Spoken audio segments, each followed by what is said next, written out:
ప్రియా పరలోకమందున్న మా కన్న తండ్రి, ఇదిగోండి తండ్రి, ఈస్టర్ పర్వదినంగా ఈరోజు యేసు పునరుద్ధానాన్ని మేము జ్ఞాపకం చేసుకుని బైబిల్లో ఉన్న వాక్యాలను చదువుకుని ఆ పునరుద్ధానం యొక్క ఇంపార్టెన్స్ని మేము అర్థం చేసుకోవడానికి ఇదిగోండి తండ్రి తగిన జ్ఞానాన్ని, సమయోచితమైన ఆలోచనని మాకు ఇవ్వాలని కోరుకుంటూ ఈ చిన్ని ప్రార్థనని యేసుక్రీస్తు వారి నామంలో అడిగి వేడుకుంటున్నాను తండ్రి. ఆమేన్. అందరికీ వందనాలండి. ముందుగా ఈస్టర్ శుభాకాంక్షలు అందరికీ.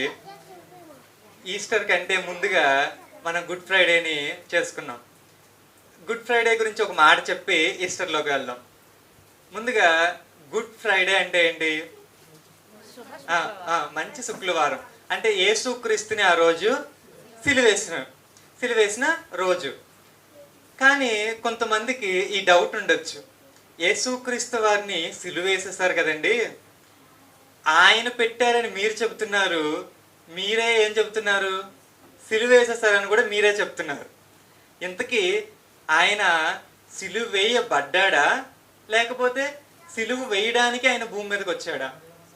కొంతమంది విమర్శించే వాళ్ళు అనే మాట ఏంటంటే, సిలువలో 3 మేకుల్నే పీక్కోలేకపోయాడు, ఈయన దేవుడు ఏంటండి అని కొంతమంది మాట్లాడుతున్నారు. ఈరోజు ఆన్లైన్లో చాలా మంది అంటున్న మాట ఏంటంటే, సిలువలో 3 మేకులే పీక్కోలేకపోయాడు, ఈయన దేవుడు ఏంటి? అసలు దేవుడే అయితే చనిపోతాడా? అంతే కదండి. వాళ్ళు అడిగిన దానిలో తప్పేమైనా ఉందా? తప్పేమీ లేదు. సరే, ఈరోజు ఇది చెప్పుకుని మనం ఈస్టర్ ప్రసంగంలోకి వెళ్దాం. ముందుగా నిజంగా దేవుడు అయితే చనిపోతాడా? మీరే ఆలోచించండి. దేవుడు అయితే చనిపోతాడా? చనిపోడు. మరి యేసుక్రీస్తు వారు సిలువలో మరణించారు. ఈ విషయం కూడా మనకు తెలుసు. ఆయన దేవుడు చనిపోయాడు. కానీ దేవుడు అయితే చనిపోడని మనమే చెప్తున్నాం.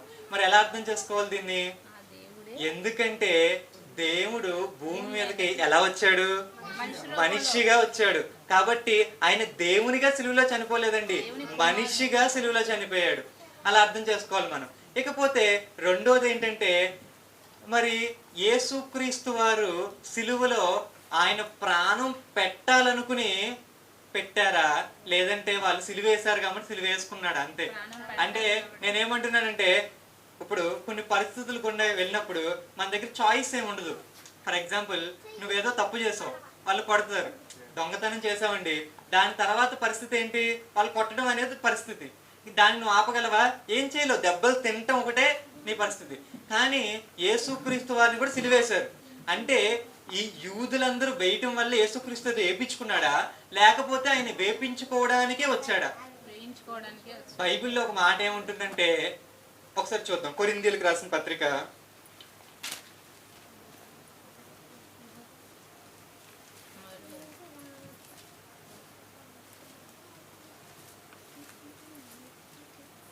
15వ అధ్యాయం 1 నుంచి 4 వచనాలు. మొదటి పత్రిక.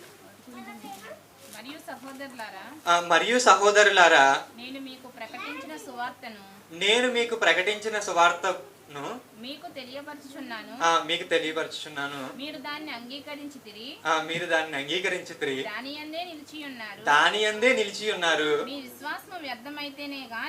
విశ్వాసము వ్యర్థమైతేనే గాని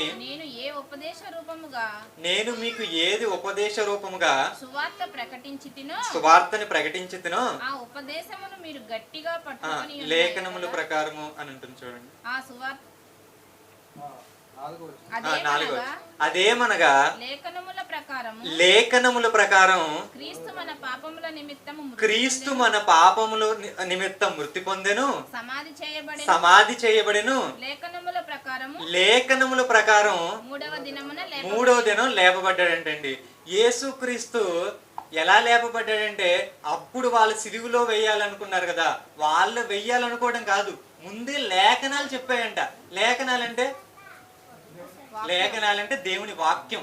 ముందే దేవుని వాక్యం ఏం చెప్పిందంటే, నువ్వేమవబోతా అంటే ఏం చెయ్యాలనుకుంటున్నావంటే, యేసుక్రీస్తు వారు ముందే మరణించాలని జగత్తు పునాది వేయక ముందే ఏమైపోయిందంటే ఫిక్స్ అయిపోయింది. ఏం ఫిక్స్ అయిపోయింది? ఈయన చనిపోవాలని ఫిక్స్ అయిపోయింది. ఇప్పుడు నిజమేనండి, మీరు చెప్పారు కదా, ఇక్కడ రాయబడి ఉంది, మాట కరెక్టే. మరి పాత నిబంధనలో ఉందా లేదా అంటే, మనం చాలా రిఫరెన్స్ లాస్ట్ గుడ్ ఫ్రైడేలో చూస్తాం. అంటే దీనిని బట్టి మనం ఏం అర్థం చేసుకోవచ్చు అంటే, ఖచ్చితంగా లేఖనములు చెప్పినట్టుగా నేను లేచారు. మరి ఆయన దగ్గర శక్తి లేదు, ఆయన ఆపుకోవచ్చు కదా. ఇప్పుడు ఇంత దేవుడు అయ్యి ఉండి ఇంత శక్తి ఉంటే ఆయన ఏం చేయొచ్చు? సిలువుని ఆపేయచ్చు. అది మరి ఎందుకు ఆపుకోలేదండి? ఆ ప్రవచనం నెరవేరాలంటే ఏం చేయాలి? ఇలాంటి క్వశ్చన్ ఈ రోజుల్లో ఒకళ్ళు అడుగుతారని తెలిసే యేసుక్రీస్తు వాళ్ళు ముందే దీనికి సమాధానం కూడా చెప్పారండి. ఏంటంటే, నేను కోరుకుంటే 12 సేనా వ్యూహముల కంటే ఎక్కువ సైన్యం నా కోసం వస్తుంది. అంటే యేసుక్రీస్తు ఏం చెప్తున్నారంటే, నేను ఒక్క చిటికేస్తే నా కోసం ఎంతమంది వస్తారంటున్నారు? 72,000 మంది దూతలు నాకు రెడీగా ఉన్నారని చెప్తున్నారండి. అంటే ఆయన ఏదో చేతగాని వాళ్ళలాగా సిలువ ఎక్కలేదండి. ఆయన ఒక చిటికేస్తే భూమిని బూడిద చేయగలిగిన ఒక్క దూత వచ్చే ఏం చేయగలదంటే భూమి మీద ఉన్న వాళ్ళందరినీ చంపగలదు. అలాంటి దూతలు ఎన్ని మంది అంట? 72,000 మంది ఉన్నారంట. అంటే యేసుక్రీస్తు ఏదో ఒక వేరే ఆప్షన్ ఏది లేక సిలువేపించుకోలేదండి. సిలువేపించుకోవడానికి ఆయన భూమి మీద పుట్టాడు. సిలువేపించడం కోసమే ఆయన సిలువెక్కారు. ఆయనకి అవకాశం ఉన్న త్యాగం చేసి తన ప్రాణాన్ని మనందరి కోసం పెట్టారు. మీరు బాగానే చెప్తారండి, అసలు ఆయన ఎవరెవరండి నా గురించి పెట్టడానికి, నేను పెట్టమన్నానండి అని మీరు అడగచ్చు కదండి. కానీ ఒక విషయం లాజికల్ గా చెప్పండి. ఇప్పుడు మీకు కోవిడ్ వ్యాక్సిన్ ఎంతమంది వేయించుకున్నారు ఇక్కడ? నేనేమన్నా కనిపెట్టమన్నానండి అని మీరు అడిగారా? ఇప్పుడు మీకు కూడా ఏం అవసరం అంటే, మీరందరూ పాపం చేశారు కాబట్టి ఆ పాపానికి వ్యాక్సిన్ అవసరం. అదే యేసుక్రీస్తు రక్తం. ఇప్పుడు వ్యాక్సిన్ ఆయన కనిపెట్టాడు, వాడుకుంటారా లేదా అన్నది మీ ఇష్టం. సరేనండి, గుడ్ ఫ్రైడేలో ఉన్న ఈ క్వశ్చన్ ని పక్కన పెట్టి ఈరోజు ఈస్టర్ అంటే పునరుద్ధానం. ముందు పునరుద్ధానం అని మనకు అర్థం కావాలంటే ముందుగా మరణం గురించి మనకు అర్థం కావాలి. మరణపు వార్త లేకపోతే మరణం అని మనం వినంగానే ఫస్ట్ ఎంత బలవంతుడికైనా భయం వేస్తుంది. అసలు ఆ వార్త వినంగానే హృదయం అంతా ఎలా అయిపోతుందండి? చాలా బాధగా, భయంగా, విచారంగా అయిపోతుంది. ఎందుకని అంటారు? ఎందుకంటే ఈ మరణాన్ని తప్పించుకునే వాళ్ళు ఎవరుండరు. సామాన్యుడు ఉన్నాడండి, ఒక రోగం వచ్చింది అనుకోండి, ఏం చేస్తాడు? తన ఆస్తంతా అమ్మైనా రోగాన్ని బాగు చేయించాలనుకుంటారు.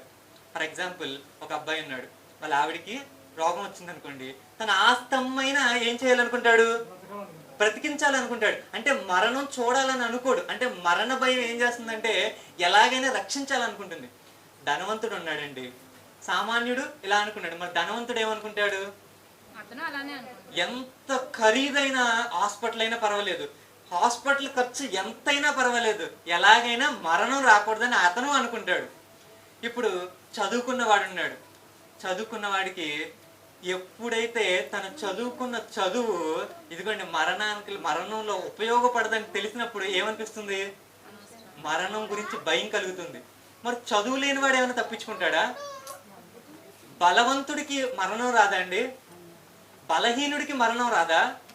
అంటే బలవంతుడైనా, బలహీనుడైనా, చదువుకున్నవాడైనా, శాస్త్రవేత్త అయినా, రాజకీయ నాయకుడైనా ఎవరికైనా కూడా మరణం ఏంటి? ఎవరిని వదిలిపెట్టట్లేదు. అంటే నువ్వు ఎక్కడి నుంచి బయలుదేరి ఎంత పైకి ఎదిగినా కూడా, ఎంత డిఫరెంట్గా ఎంత పైకి అత్యున్నతమైన స్థానానికి వెళ్ళినా కూడా నువ్వు ఎక్కడికి వెళ్ళాలి? చివరికి సమాధిలోనికే వెళ్ళాలి, మరణంలోనికే వెళ్ళాలి. మరి ఏం చెయ్యాలి? ఈ సమాధిని లేకపోతే ఈ మరణాన్ని మనం ఎలా అర్థం చేసుకోవాలి?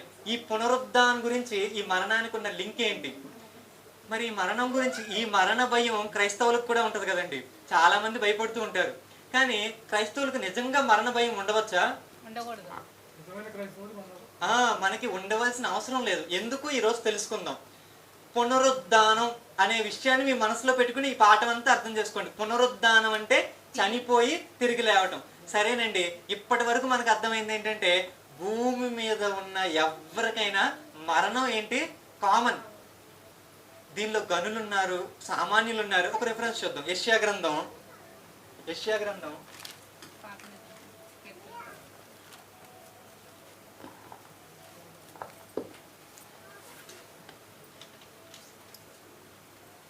5వ అధ్యాయం 14వ వచనం అండి. యెషయా గ్రంథం 5వ అధ్యాయం 14వ వచనం. అందుచేతనే పాతాళము గొప్ప ఆశ పెట్టుకుని అపరిమితముగా తన నోరు తెరుచుచున్నది. వారిలో గనులను, సామాన్యులను, ఘోష చేయువారును, హర్షించువారును పడిపోవుదురు. చాలండి. ఇదిగోండి, ఇక్కడ పాతాళం అంటే మనం అర్థం చేసుకోవడానికి ఏం చెప్పొచ్చు అంటే మనం చనిపోయిన తర్వాత వెళ్ళే స్థలం. ఇది ఏం చేస్తుందంటే సామాన్యుల్ని, ధనవంతుల్ని, ఇదిగోండి అల్పుల్ని, గనుల్ని, ప్రతి వాళ్ళని పట్టేసుకుంటుందంటండి. ఏంటది? పాతాళం ప్రతి వాళ్ళని పట్టేసుకుంటుంది. మరి ఏం చేయాలి? ప్రతి వాళ్ళని పట్టేసుకుంటుంటే ఏం చేయాలి? ఏం చేయాలంటే బైబిల్ని మనం ఒకసారి ఆలోచించాలి. ఎందుకంటే లోకంలో ఆలోచిస్తే దీనికి సమాధానం దొరకదు. ఎందుకంటే లోకంలో గనులను చెప్పుకున్న వాళ్ళందరూ కూడా సమాధి దగ్గరికే వెళ్ళిపోయారు. మీ అందరికీ తెలుసు, దివంగత నేత వైఎస్ఆర్ గారు చనిపోయారండి. సమాధి చేయడానికి ఆయనకి ఏం దొరకలేదు? శవం కూడా దొరకలేదండి. అలా చనిపోయారు ఆయన. అలాగే ఎన్టీఆర్ గారు చనిపోయారు. అలాగే బాలసుబ్రహ్మణ్యం గారు చనిపోయారు. అంటే ఇందిరాగాంధీ గారు ప్రపంచంలో ఉన్న లేడీ డైనమిక్ లీడర్స్ లో ఇందిరాగాంధీ గారు ఒకరు. అలాంటి ఆవిడ కూడా ఏమైంది? చనిపోయింది.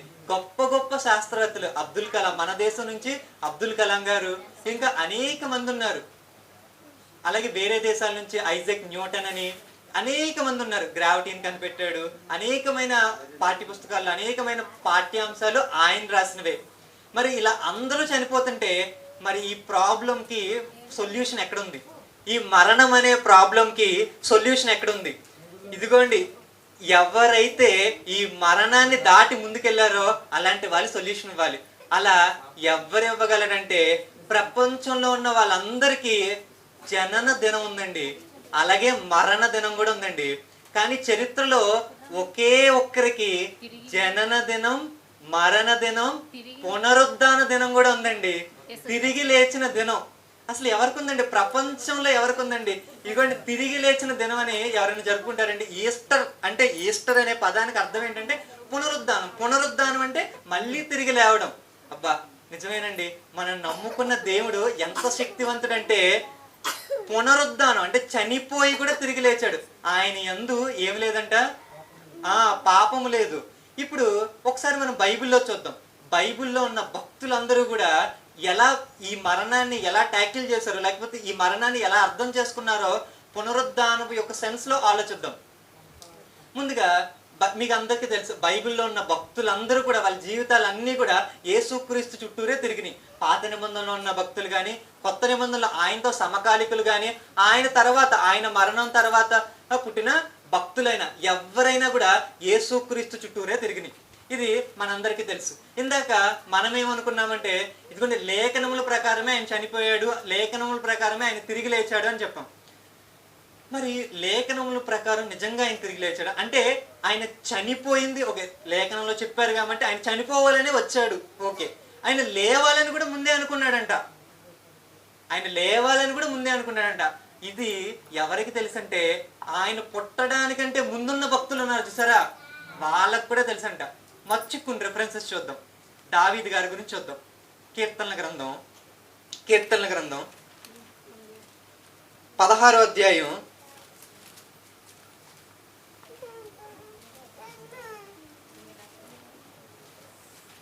16వ అధ్యాయం నీవు నీ 10వ వచనం చివరిలో అండి, నీ పరిశుద్ధుని కొల్లనియ్యవు, నీవు నా ఆత్మను పాతాళములో విడిచిపెట్టవు. ఇది మొదట చదువుకుంటున్న సెన్స్ లో మనం ఆలోచిస్తే ఇక్కడ దావీదు గారు మాట్లాడుతున్నారు. ఏమంటున్నారంటే నీవు నా ఆత్మని పాతాళంలో విడిచిపెట్టవు అంటే దావీదు గారి ఆత్మని పాతాళంలో విడిచిపెట్టవు అని అర్థం చేసుకునే ఒక సెన్స్ లో మనకు అర్థం అవ్వచ్చు. కానీ కొత్త నిబంధనలో అపోస్తుల కార్యాల్లో పేతురు గారు ఏం చెప్తారంటే ఇదిగో ఈ విషయం ఎవరి గురించి చెప్పబడిందంటే యేసుక్రీస్తు గురించి చెప్పబడింది అని ఆయన క్లారిఫై చేస్తారు. ఆయనను బట్టి మనం ఏం అర్థం చేసుకోవచ్చు అంటే ఒకసారి చూద్దాం రెఫరెన్స్. అపోస్తుల కార్యాలు 2వ అధ్యాయం 24వ వచనం. అపోస్తుల కార్యాలు 2వ అధ్యాయం 24వ వచనం. మరణము ఆయనను బంధించి ఉంచుట అసాధ్యము గనుక దేవుడు మరణ వేదనను తొలగించి ఆయనను లేపెను. ఆయనను గూర్చి దావీదు ఇట్లనెను, నేనెల్లప్పుడును నా ఎదుట ప్రభువును చూచుచుంటిని, ఆయన నా కుడి పార్శ్వన. అలా కిందకు వచ్చేస్తే 27లో, నీవు నా ఆత్మని పాతాళంలో విడిచిపెట్టవు, నీ పరిశుద్ధుణ్ణి కుళ్ళు పట్టనీయవు.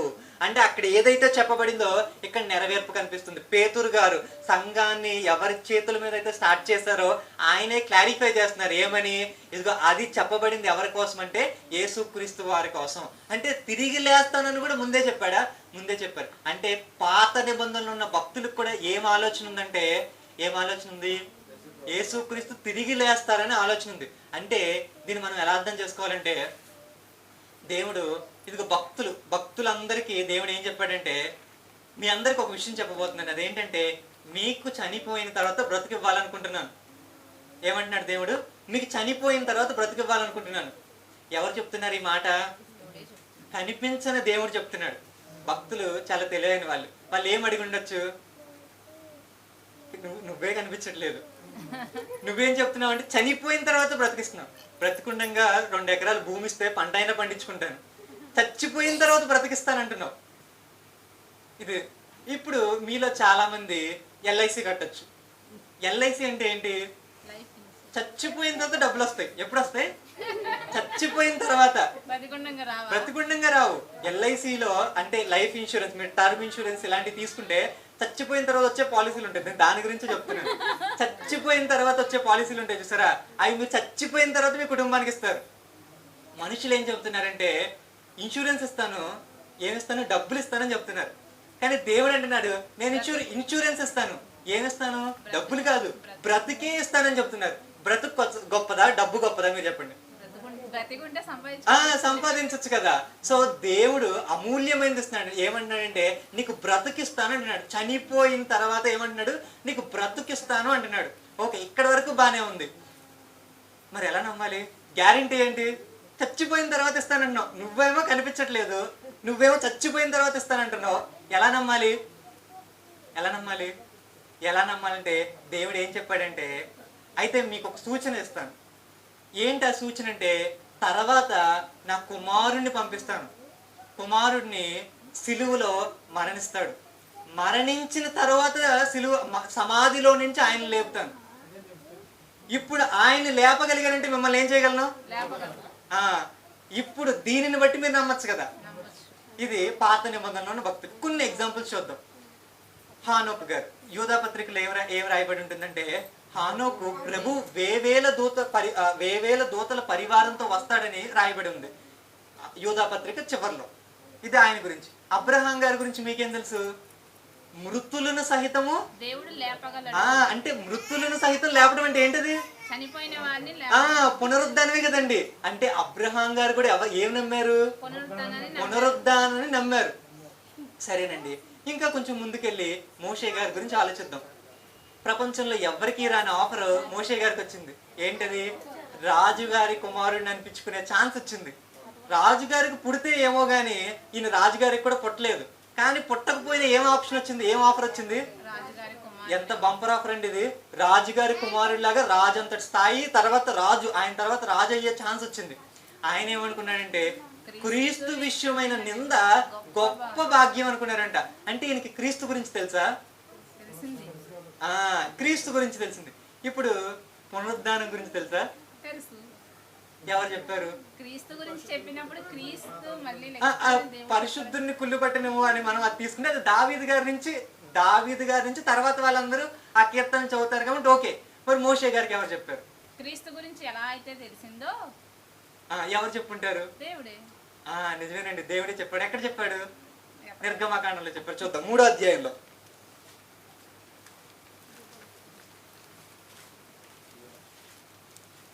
నిర్గమకాండం 3వ అధ్యాయం 6వ వచనం. మరియు ఆయన నేను నీ తండ్రి దేవుడును, అబ్రహాము దేవుడును, ఇస్సాకు దేవుడును, యాకోబు దేవుడును, ఇదిగోండి అని చెప్పగా మోషే తన ముఖమును కప్పుకొని దేవుని వైపు చాలండి. ఇక్కడ దేవుడు ఒక మాట చెప్తున్నాడు. ఏంటంటే, నేను నీ తండ్రి దేవుడును, అబ్రహాము దేవుడును, ఇస్సాకు దేవుడును. వీళ్ళందరూ ఎవరు? చచ్చిపోయారు. ఏంటి చచ్చిపోయిన వాళ్ళకి దేవుడు అయినా బతుకున్న వాళ్ళకి దేవుడు కాదా? ఈయన ఏమంటున్నాడంటే చనిపోయిన వాళ్ళు, పాత వాళ్ళు, ఎవరో గతించిపోయిన వాళ్ళ పేర్లు చెప్తున్నాడు. అప్పుడు దేవుడు ఏం చెప్పాడంటే ఇదిగోండి వీళ్ళంతా చచ్చిపోలేదు, వీళ్ళంతా బ్రతికే ఉన్నారు. వీళ్ళందరూ యేసుక్రీస్తు వచ్చినప్పుడు మళ్ళీ ఏం చేస్తారు? లెగుస్తారు అని చెప్పి ఆయన ఏం చెప్తాడంటే నేను సజీవులకే దేవుణ్ణి కానీ మృతులకు దేవుణ్ణి కాను. నిజంగానే అంత మాట చెప్పాడంటండి. ఇక్కడ ఏమని ఉందంటే సజీవులకు దేవుడిని, మృతులకు దేవుని కాదు అని చెప్పాడు. కానీ ఇది దాని గురించే చెప్పినట్టుగా మనకి ఎలా తెలుస్తుంది? ఎలా తెలుస్తుందంటే కొత్త నిబంధనలో యేసుక్రీస్తు వారే చెప్పారు. ఏంటని? మోషేకి పునరుద్ధానం గురించి తెలుసు, దేవుడే చెప్పినట్టుగా చెప్పారు. చూద్దాం మత్తయి సువార్త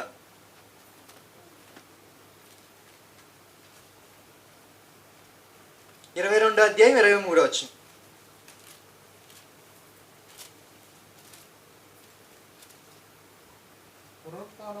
నేను చదువుతానండి. మత్తయి సువార్త 22వ అధ్యాయం 23 నుంచి. పునరుద్ధానం లేదని సద్దీకీయులు అందరూ వచ్చి ఆయన ఒక క్వశ్చన్ అడుగుతారు. ఆ క్వశ్చన్కి సమాధానం చెప్పుకుంటా పోయి చివరిలో, అంటే అక్కడ క్వశ్చన్ ఏంటంటే ఇదిగోండి పునరుద్ధానం ముందు ఒక స్త్రీ ఉంది. ఆ స్త్రీ ఒకరిని పెళ్లి చేసుకుంది. మోషే ధర్మశాస్త్రం లేకపోతే అప్పుడున్న ఆచారం ప్రకారం పిల్లలు కనకుండా చనిపోతే తన సహోదరుని, భర్త యొక్క సహోదరుని పెళ్లి చేసుకోవచ్చు. అలా 7గురిని పెళ్లి చేసుకుంది. పునరుద్ధానం ముందు ఎవరికి ఈవిడ భర్తగా లేదా భార్యగా ఉంటుందని అడిగితే అక్కడ పెళ్లి చేసుకోవడం కానీ అలాంటివి ఏమి ఉండవు, క్లారిఫై చేస్తారు. క్లారిఫై చేసిన తర్వాత మోషే గారి గురించి చెబుతారు. చూద్దాం అది 31వ వచనం. మృతులు పునరుద్ధానం గూర్చి నేను అబ్రహాము దేవుడును, ఇస్సాకు దేవుడును, యాకోబు దేవుడునై ఉన్నానని దేవుడు మీతో చెప్పిన మాట మీరు చదవలేదా? ఆయన సజీవులకే దేవుడు గాని మృతులకు దేవుడు కాదని వారితో చెప్పెను. ఇదిగోండి అక్కడ చదివితే మనకేమనిపిస్తుంది అంటే నార్మల్గానే చెప్పాడు వాళ్ళ అబ్రహాము దేవుడిని, ఇస్సాకు దేవుడిని అని అనిపిస్తుంది. కానీ ఇక్కడ యేసుక్రీస్తు వారు దేని గురించి అని చెప్తున్నారు? పునరుద్ధానం గురించి చెప్పబడిన మాట అంట. అబ్రహాము దేవుణ్ణి, ఇస్సాకు దేవుణ్ణి అంటే జస్ట్ వాళ్ళని పొగుడుతున్నాడేమో, వాళ్ళ దేవుణ్ణి అని అనిపించుకుంటున్నాడేమో అని మనకు అనిపించవచ్చు. కానీ ఇక్కడ యేసుక్రీస్తు వారు ఏం చెప్తున్నారంటే పునరుద్ధానం గురించి అని చెప్తున్నారు. అంటే పాత నిబంధనలో ఉన్న భక్తులందరికీ కూడా ఉన్న విశ్వాసం ఏంటంటే ఇదిగోండి తర్వాత యేసుక్రీస్తు వస్తారు, చనిపోతారు, తిరిగి లేస్తారు. దేవుడు ఆయన్ని లేపగలిగాడంటే మనల్ని కూడా ఏం చేయగలడు? లేపగలడు. ఇది ఓకే. ఆయన సమకాలికులు, ఆయనతో పాటు బతికిన శిష్యులందరికీ కూడా ఈ పునరుద్ధానం గురించి జ్ఞానం ఉంది. శిష్యులు కాకుండా ఇంకెవరి గురించి అన్న మీరు చెప్పగలరా? సిలువలో మరణించిన దొంగకి ఉందంటారా లేదంటారా? మీరు మరలా మీ రాజ్యంతో వచ్చినప్పుడు జ్ఞాపకం చేసుకోండి అంటే ఆయన ఉద్దేశం ఏంటి? మరలా వస్తాడు, పునరుద్ధానం ఉందని ఎవరికి అర్థమైపోయింది? ఆయన సమకాలికుల్లో అప్పుడు చనిపోతున్న సిలువలో ఉన్న దొంగకు కూడా అర్థమైంది. అంటే ఆయనతో బ్రతుకుతున్న వాళ్ళకి అర్థమైంది, ఇదిగోండి ముందున్న వాళ్ళకి కూడా అర్థమైంది, ఇప్పుడున్న మనకి కూడా అర్థమవుతుంది. ఏంటి? యేసుక్రీస్తుని లేపిన దేవుడు మనల్ని కూడా లేపడానికి శక్తివంతుడు అని అర్థమైంది. ఇంతకీ పునరుద్ధానం వలన మనకొచ్చే లాభం ఏంటి? అసలు పునరుద్ధానంలో జరిగింది ఏంటి? ఆయన లేచాడండి, ఓకే ఆయన లేచాడు, మనల్ని కూడా లేపుతాడు. ఇక్కడ జరిగింది ఏంటి? అసలు జరిగింది ఏంటంటే వీళ్ళందరూ దేని కోసం అయితే భయపడుతున్నారో దానిని పునరుద్ధానంలో యేసుక్రీస్తు వారు జరిగించారండి. గనులేమి, అల్పులేమి, ఇదిగోండి సామాన్యులేమి, వీళ్ళందరూ భయపడుతుంది వచ్చి ఆగిపోతుంది. ఎక్కడంటే మరణంతో ఆగిపోతున్నారు. యేసుక్రీస్తు వారు మాత్రమే ఏం చేశారు? సమాధిని బద్దలు కొట్టుకుని బయటకు వచ్చారు. ఎవరన్నా వచ్చారు? సమాధిని బద్దలు కొట్టుకుని బయటకు ఎవరన్నా వచ్చిన వాళ్ళు ఉన్నారండి చరిత్రలో? అందుకే కాలాన్ని లెక్కించడానికి యేసుక్రీస్తు వారిని ఎందుకు మధ్యవర్తిగా తీసుకున్నారు? ప్రపంచంలో ఇన్ని మంది క్రైస్తవులుగా ఉండడానికి ప్రపంచంలో అత్యధికమైన దేశాల్లో, సంపన్నమైన దేశాల్లో, లేకపోతే అనేక ఉన్న 200 పైచిలుకు దేశాల్లో, అన్ని దేశాల్లోనూ బైబిల్ తర్జుమా చేయబడిందండి. ఇది ఎందుకు? ఈ పుస్తకాన్ని అంతగా ఎందుకు చదువుతున్నారు? ఎందుకంటే ఈ పుస్తకం దగ్గర మీకు ఏం దొరుకుతుందంటే పునరుద్ధానం దొరుకుతుంది. ఈ పుస్తకం ఎవ్వరు కూడా చనిపోయిన తర్వాత బ్రతికిస్తానని చెప్పిన వాళ్ళు ఎవ్వరూ లేరండి. అని బైబిల్ ఏ ఇన్సూరెన్స్ ఇస్తుందంటే మీరు మరణం దగ్గర వరకే ఆగిపోతారు. వచ్చి సమాధిలోనే ఉండిపోతే బైబిల్ దగ్గరికి రావక్కర్లేదండి. మీరు వచ్చి చనిపోయి సమాధిలోనే ఉండిపోతే మీరు బైబిల్ దగ్గరికి రావక్కర్లా. బైబిల్ దగ్గరికి వచ్చిన మీరు సమాధిని బద్దలు కొట్టుకుని బయటకు వచ్చే ఒక రోజు ఉంది. యేసు రెండో రాకడలో మీ అందరికీ ఏముందంటే పునరుద్ధానం ఉంది. శాంపుల్గా ఎవరిని తీశారు? యేసుక్రీస్తు బయటకు వచ్చి చూపించాడు. ఇదిగోండి, చనిపోయిన తర్వాత ఏముంది మీకు? పునరుద్ధానం, వేరే జీవితం, పరలోకంలో మీకు జీవితం ఉంది అని శాంపుల్గా చూపించారు. రేపొద్దున రెండో రాకడలో వచ్చినప్పుడు అందరూ లేపబడతారు. కానీ అందరికీ జీవ పునరుద్ధానం వస్తుందండి? రాదు. ఎందుకని? నువ్వు చేసిన క్రియలను బట్టి దేవుడు నీకు ప్రతిఫలం ఇస్తాడు. నువ్వు మంచి చేసావు అనుకో, నీకేమొస్తుంది? పరలోకము, సదాకాలము దేవుడితో ఉండే అవకాశాన్ని నువ్వు పొందుకుంటావు. లేదు అనుకోండి, ఎల్లప్పుడూ తీర్పు పునరుద్ధానం, ఎప్పుడు నరకంలో పడి అలాగే ఉండవలసి వస్తుంది. దేవుడు ఈ మరణాన్ని ఏం చేశాడంటే డిఫీట్ చేశాడు అనమాట. డిఫీట్ అంటే దాన్ని జయించాడు. ఎవరు ప్రపంచంలో ఉన్న గొప్ప గొప్ప రాజులు కానీ, గొప్ప గొప్ప శాస్త్రవేత్తలు కానీ ఏదైతే సాధించలేకపోయారో, ఎక్కడ వరకు వచ్చైతే ఆగిపోతున్నారో దానిని దాటిన వ్యక్తే యేసుక్రీస్తు వారు. మరణాన్ని జయించి మూడో దినాన్న తిరిగి లేచాడు. ఒక రిఫరెన్స్ చూద్దాం. హోషియా గ్రంథం 13వ అధ్యాయం 14వ వచనం. హోషియా గ్రంథం 13:14. అయినను పాతాళములో నుండి నేను వారిని విమోచింతును, మృత్యువు నుండి వారిని రక్షింతును. ఓ మరణమా, నీ విజయం ఎక్కడా? ఓ మరణమా, నీ ముల్లెక్కడా?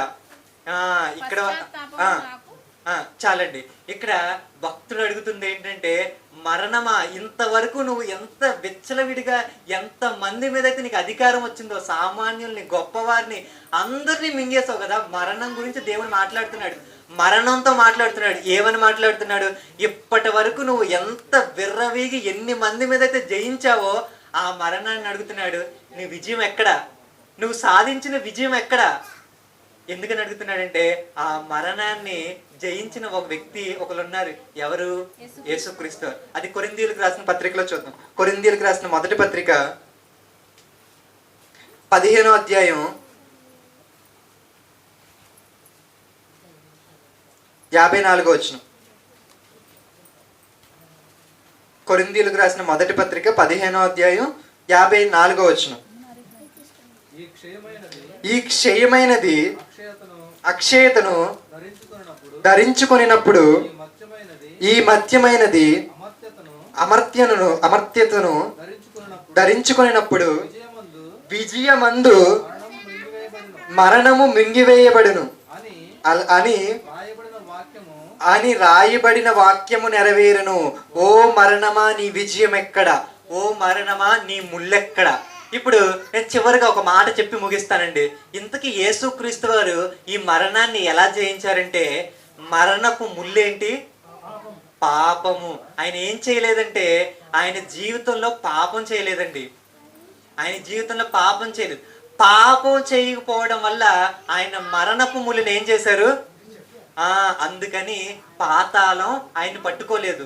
పాతాళం ఎవరిని పట్టుకుంటుందంటే, పాపం చేసిన వారిని పట్టుకుంటుంది. ఆయన ఎందుకు పట్టుకోలేదు?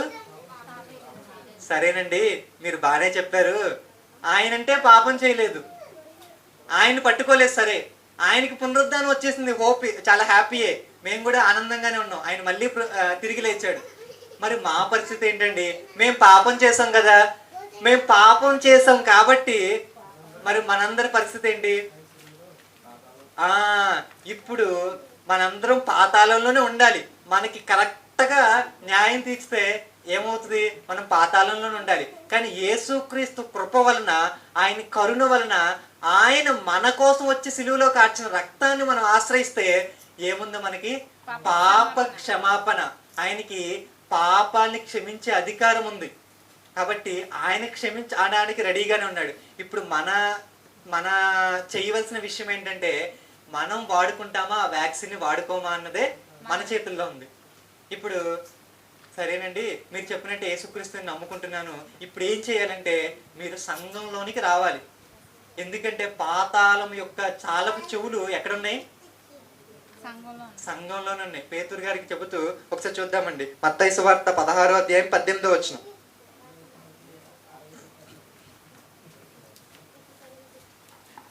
మత్తయి సువార్త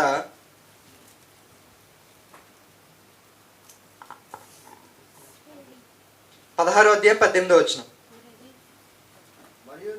మరియు నీవు పేతురువు, ఈ బండ మీద నా సంఘమును కట్టుదును, పాతాళలోక ద్వారములు దాని ఎదుట నిలువనేరవు అని నేను మీతో చెప్పుచున్నాను. ఇదిగోండి, మీరు ఎప్పుడైతే సంఘంలోనికి యేసుక్రీస్తుని నమ్ముకునే సంఘంలోకి వచ్చారో, సంఘానికి ఉన్న పవర్ ఏంటంటే, ఇప్పటి వరకు మీరు ఏం భయపడుతున్నారంటే పాతాళంకి వెళ్తే పాతాళం పట్టుకుంటుంది, మీకు పునరుద్ధానం, జీవ పునరుద్ధానం ఉండదు. కానీ యేసుక్రీస్తు ఏం చెబుతున్నారంటే, నన్ను నమ్మితే ఆ పాపాలని క్షమిస్తాను, మిమ్మల్ని సంఘంలోనికి చేర్చుతాను. అలా మీరు సంఘంలోకి చేర్చబడితే పాతాళం మిమ్మల్ని ఏం చేయదు. దాని ఎదుట, సంఘం ఎదుట పాతాళ లోకపు యొక్క ద్వారాలు ఏముండవంట, నిలవలేవంట. అంటే అసలు సంఘం ముందు అది నుంచోలేదు. అంటే సంఘం ముందు పాతాళం యొక్క పట్టుకోవడం అనేది కుదరదు. ఒకవేళ మనకు కూడా పరలోకం పొందాలి, దేవుడితో సదాకాలం ఉండాలంటే మనకున్న ఒకే ఒక ఆప్షన్ ఏంటి? యేసుక్రీస్తుని నమ్ముకుని జీవ పునరుద్ధానం. అందరికీ బర్త్డే, డెత్ డే, యేసుకు మాత్రమే పునరుద్ధానం ఉంది. మీకు కూడా జీవ పునరుద్ధానం ఉండాలంటే యేసుక్రీస్తుని నమ్ముకోవాలి.